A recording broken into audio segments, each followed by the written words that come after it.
ये जो आउटब्रेक है इस वक्त डेंगू का, ये किस तरह से आप लोग इसे देखते हैं? कितना इसकी जो है ये संगीन मामला है? एंड प्रोवाइडेड कि इस वक्त जो सैलाब आया था उस वक्त भी बड़ी सूरत हाल ख़राब रही और ज़ाहिर है कि जो मुतासरा इलाके जहाँ पानी खड़ा हुआ वहाँ पर मलेरिया के बड़े केसेस वहाँ पर रिपोर्ट हुए। तो पीपीएमए जो है उसने क्या रोल अदा किया इस तमाम तर सूरत हाल में मुफाद आम्मा के लिए? जी, अस्सलाम वालेकुम इमरान साहब, बहुत शुक्रिया। यस, मैं बिल्कुल इससे एग्री करता हूँ कि ये आउटब्रेक आया हुआ है और ये हर साल हम देखते हैं कि नवंबर का महीना, स्पेशली नवंबर-दिसंबर में डेंगू जो है वो अपने उरूज पे होता है।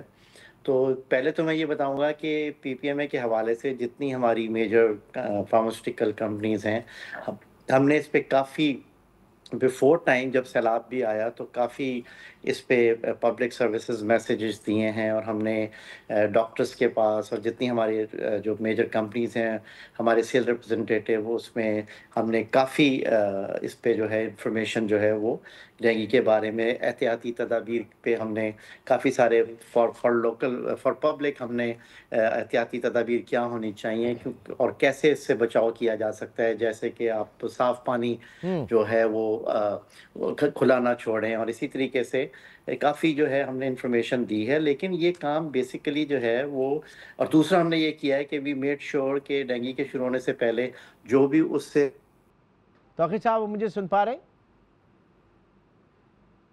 ओके, आगे बढ़ते हैं जी। डॉक्टर सुनील साहब, ये फरमाइएगा कि ये जो सिवेरिटी है बुखार की, क्योंकि हम हमारे माशरे में अक्सर ऐसा होता है कि बुखार हुआ और उसके बाद जो है वो बड़ी मिथ्स भी आ जाती हैं, कुछ घरेलू टोटके वगैरह भी शुरू हो जाते हैं, तो उससे सूरत हाल अक्सर औकात जो है वो ख़राब भी हो जाती है। ये ज़रा इसके ऊपर मैं चाहूँगा आप रोशनी डालें। अच्छा, डेंगू में हमें समझना पड़ेगा, डेंगू ना एक वायरस की बीमारी है। वायरस में यूजुअली हमारे पास कोई ख़ास ट्रीटमेंट नहीं है, हमें सिम्टोमेटिक ट्रीटमेंट करनी है। जो आपको अलामत हो रही है उसको करना है, क्योंकि इसमें बहुत तेज़ बुखार होता है, 103, 104, 105 को भी टच कर सकता है। तो हमें सिर्फ उसके लिए बुखार को नीचे लाना है जब भी बुखार होगा। तो बुखार के लिए यूजुअली पैरास्टामोल की गोली, और जब बुखार 102 से ऊपर हो तो अच्छा है कि जाके बंदा शावर ले ले ताकि बुखार तेज़ी से नीचे आ जाए। जब बुखार तेज़ी से नीचे आ गया, अच्छा डेंगू है ना, अगेन फिर दोबारा हो सकता है कि 4 घंटे के अंदर दोबारा बुखार हो जाए। तो जिगर लोगों को ये पता होगा कि मुझे 5 दिन तक यही बुखार की साइकिल चलती रह सकती है, जो दिन में 2 से 3 दफ़ा भी हो सकती है और बहुत तेज़ी होगी, 103, 104 को टच करेगी और बल्कि हो सकता है कि बेस लाइनिंग को ही न टच करे। तो हमें सिर्फ पैरास्टामोल की गोली लेनी है हमें इसमें। और दूसरा इसमें हमें ना अपनी हाइड्रेशन, क्योंकि जब इतने तेज़ बुखार होगा तो जिस्म में पानी की कमी होगी, तो हमें अपनी पानी का ख्याल रखना है कि हमें किसी भी फॉर्म में पानी, जूस, लिक्विड इनटेक रहे। अच्छा रहे, बल्कि ज़्यादा अच्छा है कि ओआरएस पी ले। ओआरएस से क्या होगा, नमकियात भी मिल जाती हैं और आपका पानी की क्वांटिटी भी अच्छी हो जाती है। तो सिर्फ हाइड्रेशन करना था। लोग इसमें ना, बहुत सारे लोग को डेंगू हो गया, पपीते का पानी पी लें, पपीता खा लें तो शायद अच्छा है, लेकिन पपीते का पानी या उसके पत्तों का पानी वो खासा कड़वा होता है। जब कड़वा होगा तो आपको उल्टी होगी तो आपके जिस्म के पानी की कमी और बढ़ जाएगी, तो वो और मसला करेगी।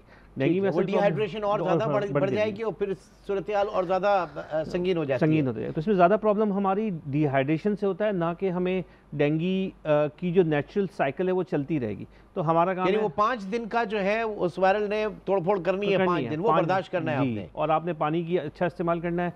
जब बुखार 101 को ज़्यादा तेज़ हो, आप पैरास्टामोल की 2 गोलियाँ खा लें और अपनी जो जिस्म में खाना और पानी की एहतियात करते रहें, मिकदार अच्छी लें। ठीक जी। आ जाते हैं एक बार फिर। तौकीर साहब, आपकी तरफ आऊँगा। वो बात अधूरी रह गई थी, लाइन डिस्कनेक्ट हो गई थी, प्लीज़ कंटिन्यू कीजिएगा। आप दवाओं के हवाले से बात कर रहे थे कि वो जो है वाफिर मकदार में मौजूद रहें। जी, तौकीर साहब। बिल्कुल। देखिए, हमने as a pharmaceutical industry we have made sure कि जैसे कि अभी डॉक्टर साहब भी बता रहे थे कि पैरासिटामोल और ये पैनाडोल वगैरह ये इनकी अवेलेबिलिटी और इसके अलावा जितनी जो मेडिकल डिवाइसेज़ हैं और ये टेस्टिंग वगैरह है, ये सब इंडस्ट्री जो है मेडिकल डिवाइसेज़ वाले दे हैव मेड श्योर कि उसकी कोई कमी में ना हो। लेकिन मैं यहाँ ये कहूँगा कि दूसरा हमने ये किया है कि हमने पब्लिक अवेयरनेस मैसेजेस बहुत दिए हैं और वो हमारा काम है, उस पे हम करते चले जा रहे हैं। लेकिन मैं यहाँ ये कहूँगा कि यहाँ पे हर साल हम देख रहे हैं और अभी जो मेरी इन्फॉर्मेशन है, जो मुख्तलिफ हॉस्पिटल से पता चला है कि 400-500 लोग जो हैं वो, मुझे अभी इसकी ऑथेंटिसिटी नहीं पता, लेकिन जो इन्फॉर्मेशन आई है काफ़ी डेथ्स भी हुई हैं और बहुत सारे केसेस ख़राब भी हुए हैं। और बहुत से लोग जो है ना वो एहतियात नहीं करते और रेस्ट नहीं करते और वो खुद से जो है वो एंटी कर देते हैं। आई हाँ थिंक कि सबसे इम्पोर्टेंट चीज़ ये है कि जैसे ही आजकल चूंकि सीज़न है, सबसे पहला काम ये करना चाहिए कि मलेरिया और डेंगू का टेस्ट करवाना चाहिए, और अगर वो पॉजिटिव आ जाए तो जैसे डॉक्टर साहब कह रहे थे, सिर्फ आपने पैरास्टामोल लेनी है और नहीं, लेकिन वो लिक्विड का जो इंटेक टेस्ट है बढ़ाना है और तीन रेस्ट चार करना हजार है। के सर टेस्ट हैं, गरीब आदमी के लिए मुमकिन नहीं होता, उसके बहुत असर पड़ता है। तो इसके ऊपर भी तो जरा बात की जाए ना कि ये टेस्ट इतने महंगे नहीं होने चाहिए, इसके लिए भी बड़े स्पेशल अरेंजमेंट्स होने चाहिए। ये देखें, ये गवर्नमेंट की तरफ से होना चाहिए। मैं आप बिल्कुल सही कह रहे हैं। देखिए, जो अफोर्डेबल क्लास है वो तो फ़ौरन टेस्ट करा लेती है, लेकिन गवर्नमेंट हॉस्पिटल्स में जैसे ही ये सीज़न शुरू हो तो वहाँ पे आप सही कह रहे हैं कि गवर्नमेंट की तरफ से फ्री ऑफ कॉस्ट जो है वो टेस्टिंग की फैसिलिटी अवेलेबल होनी चाहिए। और दूसरी चीज़ ये है कि गवर्नमेंट जब हर साल ये हो रहा है तो इसके सीज़न आने से पहले ही जो स्प्रे होना चाहिए, या जो गंदा पानी जमा हुआ है हाँ या साफ पानी जो है वो उस पे जो है गवर्नमेंट को पहले से जो है वो ठीक, एहतियाती तदाबीर करनी चाहिए कि once once it is there, फिर तो इसको संभालना बड़ा मुश्किल हो जाता है। तो जाहिर है। ये आपको मैं श्योरिटी दूंगा फ्रॉम पीपीएम में प्लेटफॉर्म कि इंशाल्लाह हम अपनी जो जिम्मेदारी है वो अवेलेबिलिटी ऑफ मेडिसिन भी रखेंगे, इस पे इंफॉर्मेशन भी देंगे और पब्लिक सर्विस मैसेजेस भी देते रहेंगे। लेकिन आई थिंक कि गवर्नमेंट का जो है वो इसमें किरदार बड़ा स्ट्रांग होना चाहिए, ज़्यादा इसमें और ये ज़्यादा हर होना चाहिए, साल। गवर्नमेंट को फ्रंट फुट पे इसके ऊपर जो है वो पॉलिसीज़ बनानी चाहिए। जी डॉक्टर जवाहर, अब बात ये है कि जैसे एल ने कहा कि 5 दिन का इसका जो है एक लिमिट होगी, उसके अंदर जो है बुखार भी तेज़ी से आएगा, लेकिन फिर सूरत ख़राब कब होती है कि जब आप हॉस्पिटलाइजेशन की ज़रूरत पड़ जाती है, वो हॉस्पिटल जाना कब ज़रूरी होता है, एडमिट होना कब ज़रूरी होता है इसमें? लेकिन डेंगू के बारे में ना लोगों को ये समझना चाहिए कि वार्निंग साइंस कौन सी हैं। बिल्कुल। बेसिकली बुखार तो मतलब होगा, वायरल है, जुकाम भी होता है ना, फ्लू भी होता है, तो 1-2 दिन बुखार रहता है जिस्म में। तो डेंगू के अंदर शुरू के 4 दिन बुखार मतलब स्पाइक करेगा, नीचे आएगा, फिर स्पाइक करेगा, फिर नीचे आएगा। 5 दिन तक बुखार की कैफियत रहती है, फिर बुखार का जोर टूट जाता है। अब वार्निंग साइन जो समझने की है वो पब्लिक को खास तौर पर ये समझना है कि वार्निंग साइन मतलब परसिस्टेंट वोमिटिंग, मतलब 1 घंटे के अंदर 4-5 बड़ी उल्टियाँ हो गई, ओके। और उसके साथ पेट में शदीद दर्द हो रहा है। अगर पेट में शदीद दर्द हो रहा है, उल्टियाँ हो रही हैं, तो ये एक वार्निंग अलामत है कि आप डिहाइड्रेट होंगे, आपके अंदर वायरस कुछ पेचीदगी कर रहा है। You should go to hospital and get yourself admitted, कि वहाँ वो एडमिट हों और हाइड्रेट हों। कैलकुलेटेड फॉर्म में ड्रिप देनी पड़ती है, ऐसे भी नहीं कि बस एक अंदाजे से 1-2 ड्रिप लगा दो, इस तरह नहीं है। जितनी डिहाइड्रेशन है उतना हाइड्रेट करना पड़ता है।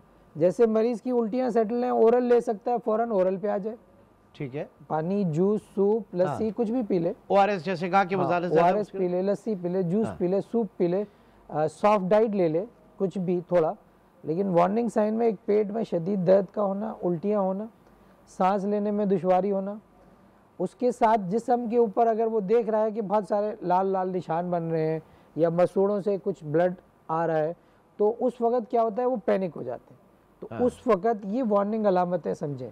अगर ये वार्निंग अलामत है तो बंदा हॉस्पिटल जाए, अपना इन्वेस्टिगेट करे, दाखिले के लिए जाके समझ ले कि भाई मुझे ड्रिप की ज़रूरत है, मुझे हॉस्पिटल जाना पड़ेगा। ठीक है डॉक्टर सनील, 2 चीज़ें, एक तो क्या इसमें भी प्लेटलेट्स वगैरह जो हैं वो गिरते हैं, फोकस जो है वो बड़ा पाकिस्तान में तो बड़ा सियासी भी है ना, प्लेटलेट्स गिरना वो एक सियासी भी वो बन चुका है, लेकिन इसकी क्या पहचान है, इसमें क्या क्या चीज़ें आप करते हैं? फिर दूसरा ये कि जो क्वैकर्स हैं वो भी ज़ाहिर है कि हर शख्स की रीच नहीं होती किसी भी मुस्तनद या बड़े हॉस्पिटल के लिए, तो फिर गली मोहल्लों में इस तरह के जो क्लिनिक्स हैं, जो अताई डॉक्टर्स हैं, और जहाँ पे जाने के बाद बस ये होता है कि एक इंजेक्शन लग गया और सूरत हाल बेहतर हो जाएगी। ज़रा इसके ऊपर थोड़ा सा फोकस कीजिएगा दोनों चीज़ों पर। अच्छा, इसमें जो क्वैक्स वाली बात करें, देखें ना, अगर आपको तेज़ बुखार है तो आपको बुखार कम करना है। जैसे मैंने कहा कि पैरास्टामोल गोली फॉर्म में भी उतना ही अच्छा काम करेगी, लेकिन जब आपको बहुत उल्टियाँ हो रही होंगी तो शायद आपको इंजेक्शन फॉर्म में पैरास्टामोल जाए। क्वैक्स क्या होता है, जैसे दूसरा डॉक्टर जवाहर ने कहा कि जब हम देखते हैं पेशेंट हॉस्पिटलाइज करते हैं ना, तो हम जो ब्लड का सीबीसी का एक टेस्ट में देखते हैं, उसमें सर्टन पैरामीटर्स देख के हम फ्लूइड की कैलकुलेशन करते हैं, यार इसके अंदर इतना फ्लूइड जाना चाहिए। आप उसके पास जाएंगे, वो आपको एक ड्रिप देगा। जो आपके बॉडी के अंदर डेफिसिट 3 लीटर है और उसने आपको 500 ml की ड्रिप दी और उसमें कुछ ऐसी चीज़ें डाल दी, वो लाल पीली कुछ कलर कर दिया, तो उससे आपको कोई बेनिफिट नहीं होगा, उससे आपको नुकसान ही होगा, क्योंकि आपके अंदर फॉल्स सेंस ऑफ सिक्योरिटी आ जाएगी। तो कोएक्स का प्रॉब्लम ये है कि वो कैलकुलेशन नहीं करेंगे फ्लूइड की, कोई मुस्तनद डॉक्टर होगा वो आपकी बॉडी का डेफिसिट निकालेगा और फिर हम जैसे हॉस्पिटलाइज करके हम जो ये सीबीसी का टेस्ट है वो हर 6 घंटे में भी कराते हैं सीवियर फॉर्म में, उसमें हम अपनी फ्लूइड की मिकदार को और चॉइस ऑफ फ्लूइड को आगे पीछे करते रहते हैं। तो इसीलिए क्वालिफाइड हॉस्पिटल में जाएगा तो बहुत ही अच्छा है कि इसमें जाएगा।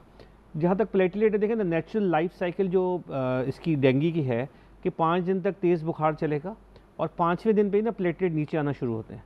फिर वो प्लेटलेट नीचे आके वो तकरीबन 2 दिन और तक प्लेटलेट नीचे आते रहते हैं। अब प्लेटलेट की ना मिकदार को इम्पॉर्टेंट नहीं है एक्चुअली। हमारे जैसे हमारे हॉस्पिटल का, किसी भी हॉस्पिटल का क्राइटेरिया डॉक्टर का ये होता है कि अगर वो 20,000 से नीचे चले जाएँ और वो ब्लीडिंग हो रही हो, वरना उसको आप ऑब्जर्व करते हैं, देखते रहते हैं, दिन में 2 दफ़ा सीबीसी करा के देखते हैं यार प्लेटलेट काउंट कहाँ जा रहा है। लोग यहाँ पे ना कहते हैं यार कल मेरा 1 लाख था, अगले दिन मेरा 20,000 हो गया। तो ये नेचुरल है कि वो नीचे जाना ही जाना है, लेकिन डे 6-7 पे ऑफ इलनेस वो यूजली ऊपर आना शुरू हो जाएंगे और वो खुद ही ऊपर आएंगे। हमें सिर्फ प्लेटलेट उस वक्त चढ़ाना है जब आपको बहुत ज़्यादा ब्लीडिंग कहीं से होना शुरू हो गई हो। तो प्रॉब्ली उस पॉइंट पे जो डॉक्टर जवाहर ने कहा कि आपको जब सीवियर हो रहा हो, आपकी ब्लीडिंग कहीं से शुरू हो जाए, आप हॉस्पिटलाइज हो जाए, आपके जिस्म में लाल लाल निशान धब्बे बन गए कि यार आपके शायद प्लेटलेट कम हो, आप हॉस्पिटलाइज जाएँ ताकि डॉक्टर डिसाइड कर सके कि मुझे प्लेटलेट चढ़ाने की ज़रूरत है भी या नहीं है।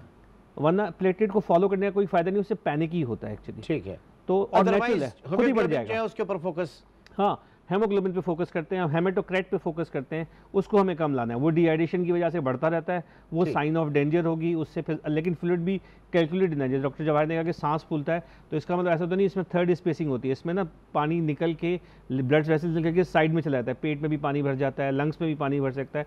तो ऐसे फ्लूइड देने से मसले होंगे। तो बीइंग सिवियरिटी जब आपको आ रही है तो आपको हॉस्पिटलाइज ताकि डॉक्टर कैलकुलेटेड करके फ्लूइड को उसके हिसाब से देता है। यानी मुस्तनद क्लिनिक्स पे जाएं, मुस्तनद डॉक्टर्स के पास जाएं,